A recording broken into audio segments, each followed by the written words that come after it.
Here we have Harwinder Sandhu of the NDP party. She's running in the federal election October 21st. Harwinder, thank you for coming down. We appreciate your time. You're welcome. Thank you, everyone. So one of the hot topics, one of the big topics, is climate change and the environment. Where do the NDP stand on that, and more specifically, where do they stand on the pipeline issue?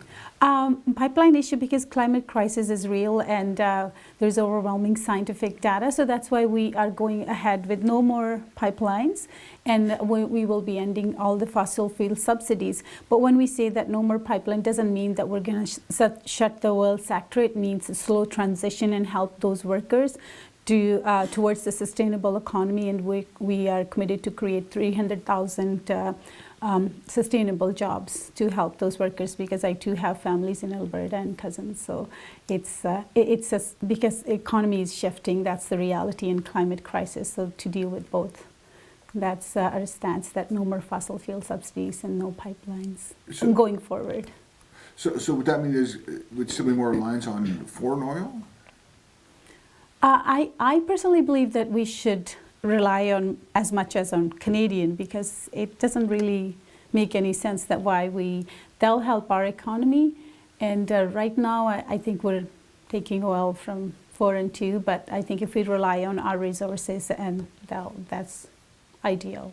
Mm-hmm. Yes. Okay, and if you could pick one issue, what would you say is the biggest issue facing this riding, and how can the federal government help to deal with that issue? Yes, there are various issues, but the one major issue is, besides housing and affordability, is mental health, and which leads to addictions, and then that risks our seniors' security in downtown.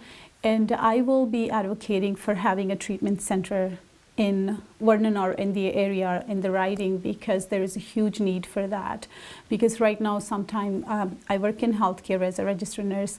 We hold 12 to 17 mental health patients. We have no beds to place them, and they're not getting the treatment they need. But housing is the other one, is the major issue, which we are committed to build 500,000 affordable quality homes. Over 10 years, half of them will be done in 5 years.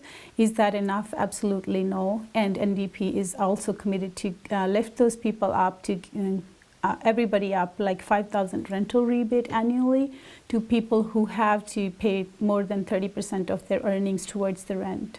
So it's just those initiatives, and my personal advocacy, which being a nurse is you're always advocating for public, will be advocating for more resources in the community to help with mental health and addictions.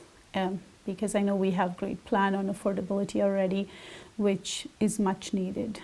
Okay. And I will be committed to advocate for federal mental health ministry, which we still don't have, because we should always tackle the root cause instead of wasting taxpayers' money on the temporary bandit fixes, which have been proven to not so successful. Okay, so NDP has often been referred to as the third party, the Liberals, Progressive, or Conservatives, sort of the top two. What do the NDP have to do to have a breakthrough, especially in this riding that is traditionally a conservative riding? Yes, and on the other hand, yes, it's been traditionally conservative, but majority times it's always between NDP and conservative. I think there is a possibility people should follow their heart, and do not vote one to keep the other one out. Just follow and see which candidate has most to offer, who has lived experiences, who's daily advocating and in touch with people. We're out of time. Thank you very much, Harwinder. Thank you for coming down for Castnet. And remember, everyone, get out and vote October 21st. Yes, thank you so much. And I look forward to serve you as your MP, because I have so much passion and dedication, and I will work hard day and night to represent you all. Thank you. Okay.